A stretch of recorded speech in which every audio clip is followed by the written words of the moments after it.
성경을 다른 민족의 언어로 번역할 때 참 여러 가지 어려운 점이 많습니다. 그 어려운 점이 새로운 언어를 배워야 하는 어려움도 있지만 그보다 훨씬 더 어렵고 힘든 것은 바로 어떤 단어를 사용해야 그 민족이 하나님의 뜻을 잘 이해할 수 있을까를 고민하는 것입니다.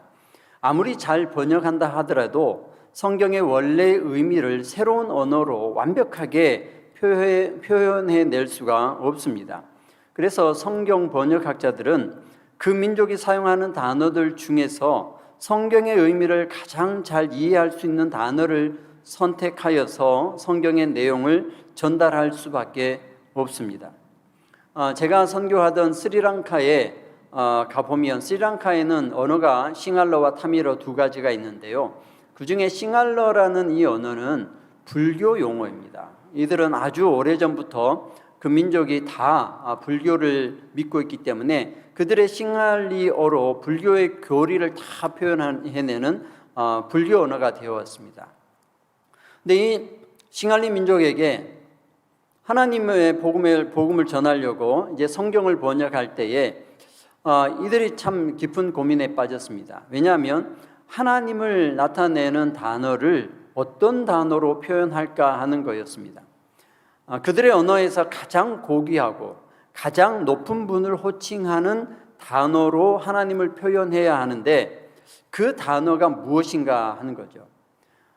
여러 방면으로 찾다가 그 단어를 대비무한세라고 하였습니다. 대비완세라는 이것은 원래 불교 용어입니다. 불교에서 부처를 부를 때에 부처를 호칭할 때 대비완세라고 해요. 그런데 하나님을 표현하는 단어로 대비완세 말고 다른 단어를 사용을 했더니 그 어떤 단어를 사용해도 이 싱할리 민족에게는 하나님이 부처보다 밑에 있는 저급한 신으로 여겨졌다는 거예요. 그래서 어떤 단어를 사용해도 대비완세보다 더 높은 단어로 표현해낼 수가 없었다는 거죠. 그래서 성경에 하나님을 뜻하는 표현으로 대비완세로 사용을 했습니다. 그러니 성경에 부처님이라고 읽을 만한 단어가 있다는 것이죠. 그런데 이 싱할리 민족에게는 대비완세로 하나님을 표현했더니 이제 그들이 하나님을 참으로 지극히 높고 고귀하신 분임을 상상할 수 있게 되었다 하는 거예요. 이렇게 성경을 번역할 때에 사용하는 단어는 정확하게 성경적 의미를 나타내는 단어가 아닌 경우가 많습니다.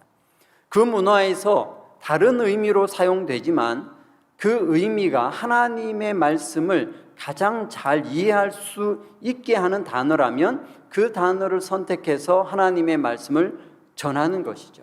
그래서 받는 사람들이 좀 더 쉽게 하나님의 뜻을 이해할 수 있게 한다는 것입니다.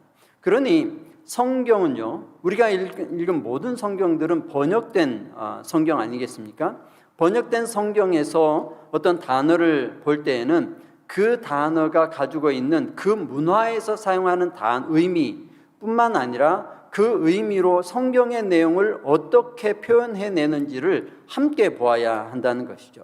그래야 성경을 제대로 볼 수 있습니다. 이 복음이라는 것이 바로 그러한 것이죠. 복음은 유앙겔리온이라고 했습니다. 이 유앙겔리온은 황제의 서신에만 사용하는 단어예요.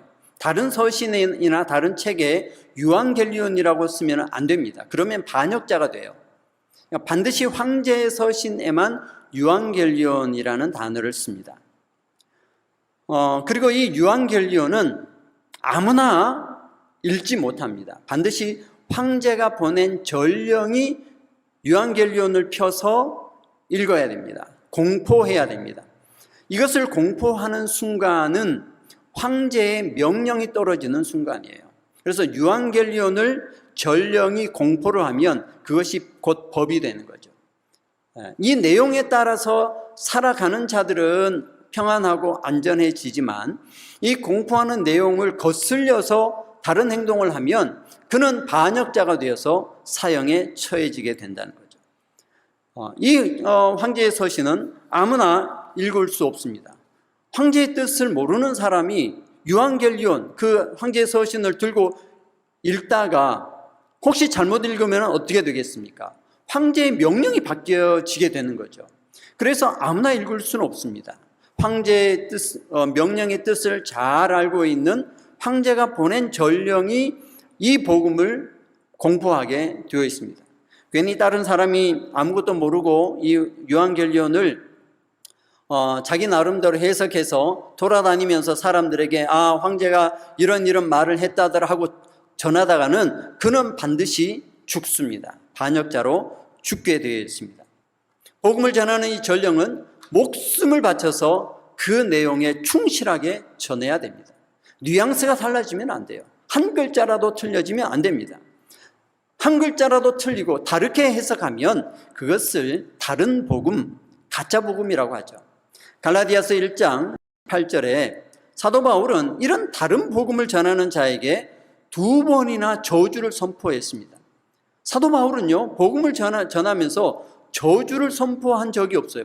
이 본문에서만 저주를 2번 선포하였습니다. 갈라디아서 1장 8절, 그러나 우리나 혹은 하늘로부터 온 천사라도 우리가 너에게 전한 복음 외에 다른 복음을 전하면 저주를 받을지어다. 9절, 우리가 전에 말하였거니와 내가 지금 다시 말하노니 만일 누구든지 너희가 받은 것 외에 다른 복음을 전하면 저주를 받을지어다. 사도 바울이 저주를 선포한 것은 이곳에서만 강조하여 2번을 선포하였는데요, 하나님의 명령 이 복음을 자기 마음대로 해석하여서 전하는 자들에게 저주를 선포한 것입니다. 그러니 우리는 하나님의 복음을 전할 때나 또 이 복음을 들을 때나 하나님의 뜻을 명확하게 이해해야 합니다. 이것이 복음의 외형적 의미예요. 성경에서 이런 의미가 있는 유앙겔리온, 잘못 사용하면은 바로 로마 군인들에게 잡혀서 죽게 될 수도 있는 이 유앙겔리온을 하나님의 말씀을 뜻하는 단어로 사용했습니다. 이것은 굉장히 도발적인 거예요. 로마 황제를 신처럼 숭배하던 이 로마 제국 상황 속에서 하나님의 말씀을 유앙겔리온으로 표현했다는 것은 이거는 목숨 내 걸고 사용하는 것입니다. 이것 때문에 반역자로 몰릴 수가 있게 된다는 것이죠. 그러나 예수님의 제자들은 하나님의 말씀에 유앙겔리온이라는 단어를 쓰는 것을 머뭇거리지 않았습니다. 왜냐하면 황제의 명령은 반드시 지켜야 되는 것이고 지키지 않으면 죽는 그런 것이 황제의 명령이라면 그 명령보다 수천 배, 수만 배 더 엄격하고 더 잘 지켜야 되는 것이 하나님의 말씀이기 때문에 이 하나님의 말씀을 지칭하는 단어로 유앙겔리온을 채택하기를 서슴지 않았습니다. 그만큼 복음이라고 할 때, 유앙겔리온이라고 할 때 이 복음을 대하는 이 제자들의 마음 자세가 여기 담겨 있어요. 우리도 하나님의 복음을 대할 때는 이런 마음으로 대해야 합니다. 복음이 나에게 들려졌을 때는 이거는 반드시 목숨 걸고 지켜야 되는 것으로 받아들이라는 의미에서 유앙겔리온, 복음이라고 하는 것입니다. 우리는 하나님의 복음을 이런 마음으로 대해야 합니다. 하나님의 복음에 어떤 의미가 있는지, 그 명령이 나에게 주어졌을 때 내가 정말 진심으로 지켜야겠구나, 하나님께서 다시 오실 그날까지 내가 이것을 꼭 붙들고 살아가야겠구나라는 그런 마음을 가져야 한다는 것이죠. 이것이 복음의 외형적 의미예요.